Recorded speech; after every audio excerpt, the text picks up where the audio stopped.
जंगल में एक गैर मामूली तौर पर खामोश दोपहर थी। ऐसी दोपहर जिसमें परिंदे भी जैसे अपनी सांस रोके हुए लग रहे थे। मैं, चीकू नाम का एक मुतजस्सिस नौजवान बंदर और मेरा वफादार साथी बोलो, एक मजबूत और मोहतात हाथी, बल खाते रास्ते पर चहलकदमी कर रहे थे। हम कई दिनों से इस वसी जंगल की सैर कर रहे थे, जंगली जिंदगी की पुरसुकून लय से लुत्फ अंदोज हो रहे थे। लेकिन आज कुछ मुख्तलिफ महसूस हो रहा था। कुछ गलत था। हवा भारी थी, जैसे दरख्त खुद किसी वाक़े के इंतजार में खड़े हों। मैंने आसमान की तरफ देखा।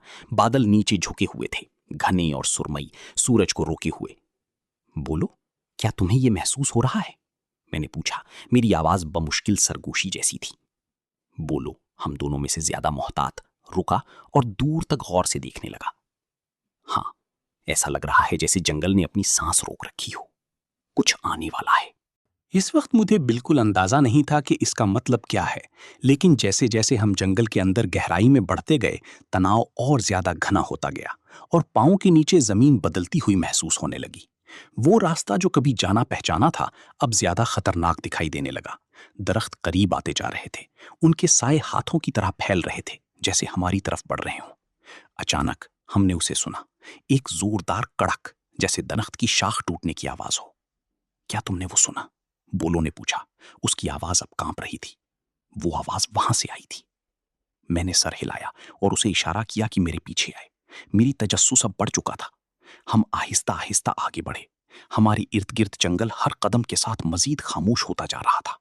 और फिर ऐन उस वक्त जब मैं ये कहने ही वाला था कि हमें वापस मुड़ जाना चाहिए, हमने उसे देखा।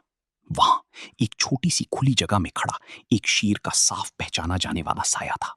उसकी चुपती हुई आंखें हम पर जमी हुई थीं। मेरा दिल एक लम्हे के लिए रुक गया।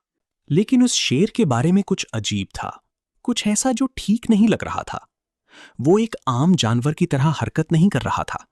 ऐसा लग रहा था जैसे वो इंतजार कर रहा हो। आखिर ये चीज यहां क्या कर रही है? मैंने सरगोशी की। शेर इस जंगल में इतनी गहराई तक नहीं घूमते थे, कम से कम इतने करीब नहीं जहां हम मौजूद थे। मैंने बोलो को नीचे रहने का इशारा किया और हम आहिस्ता आहिस्ता पीछे हटने लगे। लेकिन शेर ने कोई हरकत नहीं की। वो बस वहां खड़ा रहा, घूरता हुआ, जैसे उसे कुछ मालूम हो जो हमें नहीं मालूम था। मेरे जहन में उन तमाम कहानियों के ख्याल दौड़ने लगे जो मैंने उन मखलूकात के बारे में सुनी थी जो इन इलाकों में घूमती थी। लेकिन किसी ने कभी ऐसे शेर का जिक्र नहीं किया था जो इस तरह बर्ताव करता हो। अचानक हमारे नीचे जमीन दूर से आते मगर तेजी से करीब होते कदमों की आवाज से लरजने लगी। कुछ बड़ा आ रहा था। हमने एक दूसरे की तरफ देखा। खौफ का एक मुश्तरका लम्हा हमारे दरमियान चमक कर गुजर गया। शेर, जो अब भी अपनी जगह जमा हुआ था, करीब आते खतरे से बेअसर दिखाई दे रहा था। मैं हवा में बढ़ता हुआ तनाव महसूस कर सकता था। कुछ टूटने वाला था।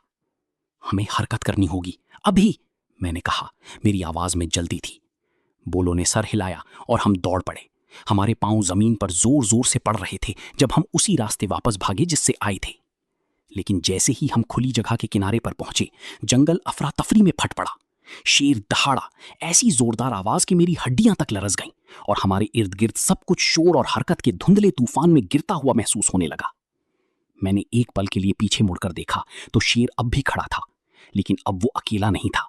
साए के अंदर से दूसरी मखलूकात निकल आईं, अजीब नावाकिफ शक्लें। उनकी आंखें एक खौफनाक रोशनी से चमक रही थीं। इस जंगल में कुछ ऐसा हो रहा था जिसे हम में से कोई भी समझ नहीं सकता था। हम अब सिर्फ जंगल में नहीं थे, हम राजों की एक ऐसी दुनिया में कदम रख चुके थे जिसका सामना करने के लिए हम तैयार नहीं थे। और जैसे जैसे अफरा तफरी फैलती रही, मैं ये सोचे बगैर न रह सका, क्या ये हमारे सफर का इख्तिताम था या ये सिर्फ आगाज था? अगर कहानी पसंद आई हो तो चैनल सब्सक्राइब करें और बेल आइकन दबाएं। नेक्स्ट पार्ट देखने के लिए हमारे साथ जुड़े रहें।